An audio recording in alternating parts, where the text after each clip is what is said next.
दुमका के उपचुनाव के लिए काउंटिंग की तैयारियां पूरी हो चुकी हैं। सुबह 8 बजे से ईवीएम के खुलने के साथ ही 12 उम्मीदवारों की राजनीतिक किस्मत तय होने लगेगी। दुमका इंजीनियरिंग कॉलेज में बनाए गए मतगणना केंद्र में 21 टेबल बनाए गए हैं। नतीजों से पहले नेताओं के दिलों की धड़कनें भी तेज हो चुकी हैं।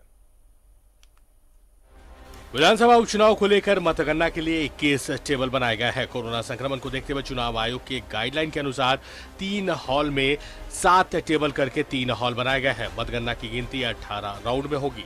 मतगणना 10 नवंबर को सुबह 8 बजे से प्रारंभ होगी, जिससे पहले पोस्टल बैलेट की गिनती होगी। उसके बाद ईवीएम की गिनती शुरू की जाएगी। मतगणना को लेकर दुमका इंजीनियरिंग कॉलेज में बनाए गए मतगणना केंद्र में लगभग 100 कर्मचारी के अलावा सुरक्षा के पुख्ता इंतजाम किए गए हैं। आए हुए हैं और हर काउंटिंग रूम में 7 टेबल्स हैं, यानी टोटल 21 टेबल्स हैं और हमारे 17 राउंड्स चलने हैं। तो 8 बजे से जब शुरू होगा तो सबसे पहले पोस्टल बैलेट्स की गिनती शुरू होगी।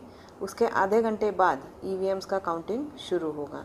तो उसके लिए काउंटिंग कर्मी को चिन्हित करते हुए उनका ट्रेनिंग भी कर लिया गया है और उन सभी को सुबह अपॉइंटमेंट लेटर देने के बाद उनका एंट्री काउंटिंग हॉल में किया जाएगा। 7 बजे तक वो लोग सभी अपने टेबल्स तक पहुंच जाएंगे।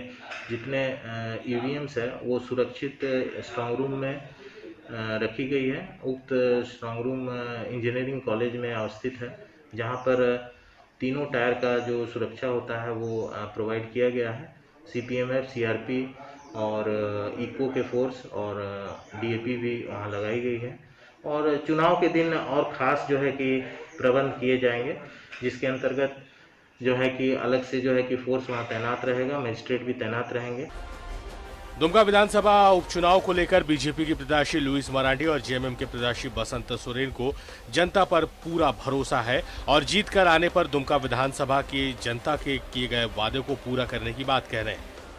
देखा भी है और लोगों में काफी उत्साह है, जोश है और उम्मीद करते हैं कि रिजल्ट हम लोग का काफी अच्छा होगा। और जिस उम्मीद के साथ जनता ने वोट किया है वो उम्मीदें सारी पूरी होंगी। कि जनता पर पूर्ण रूप से भरोसा है और उस भरोसा के आधार से हम कह सकते हैं दुमका उपचुनाव का जो रिजल्ट निकलेगा वो भारतीय जनता पार्टी के पक्ष में निकलेगा।